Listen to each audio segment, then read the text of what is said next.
Hello students, मेरा नाम है शेखर और मैं हूं एक इंग्लिश ट्रेनर।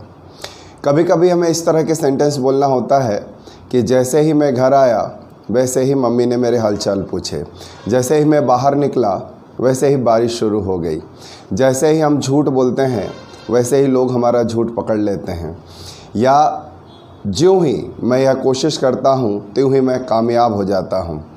तो ये जैसे ही, वैसे ही या ज्यों ही, त्यों ही के लिए इंग्लिश में क्या बोलेंगे? फ्रेंड्स, इसके लिए इंग्लिश में दो अलग अलग शब्द होते हैं। एक होता है एज सून एज और एक होता है द मोमेंट।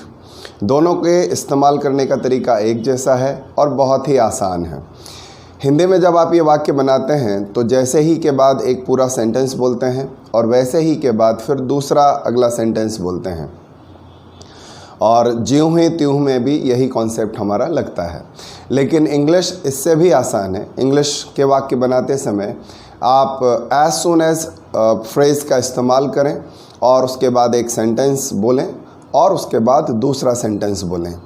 ये दोनों ही सेंटेंस आपके या तो प्रेजेंट टेंस के हो सकते हैं, या पास्ट के हो सकते हैं, या फ्यूचर के हो सकते हैं। और इसके लिए एज सून एज को शुरू में बोलकर एक सेंटेंस बोलना रहता है और उसके बाद अगला सेंटेंस बोलना रहता है। आइए कुछ उदाहरणों से इस बात को अच्छी तरह से समझते हैं। जैसे ही मेरा ग्रेजुएशन पूरा हुआ वैसे ही मुझे नौकरी मिल गई।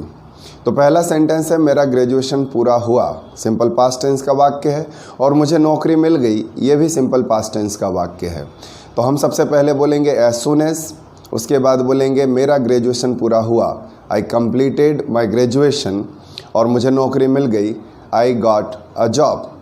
तो पूरा सेंटेंस बनेगा as soon as I completed my graduation, I got a job.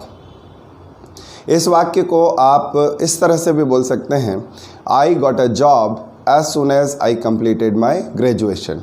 यानी कि एज सून एज के बजाय आप अगला जो सेंटेंस है उससे भी वाक्य शुरू कर सकते हैं और एज सून एज वाले हिस्से को आप बाद में बोल सकते हैं। यही बात द मोमेंट पर भी लागू होती है। हिंदी में आप ऐसे भी बोल सकते हैं कि जिस पल आप यह काम करते हो तभी आपको उसका नतीजा मिल जाता है। तो जिस पल के लिए आप बोलते हैं द मोमेंट, जो जैसे ही वैसे ही का ही सिनोनिम होगा। तो एक सेंटेंस द मोमेंट से बनाते हैं, the moment I try to do something I get success. जैसे ही मैं कुछ करने की कोशिश करता हूँ वैसे ही मुझे कामयाबी मिल जाती है। तो एज सून एज का प्रयोग बेहद आसान है और आप भी अपनी स्पीकिंग में जब भी इस तरह की सिचुएशन हो इसका इस्तेमाल कर सकते हैं। तो अगर आपको ये कॉन्सेप्ट समझ आ रहा है तो write a sentence in comment box and tell it to me. मिलते हैं अगले वीडियो में। Till then, have a nice day.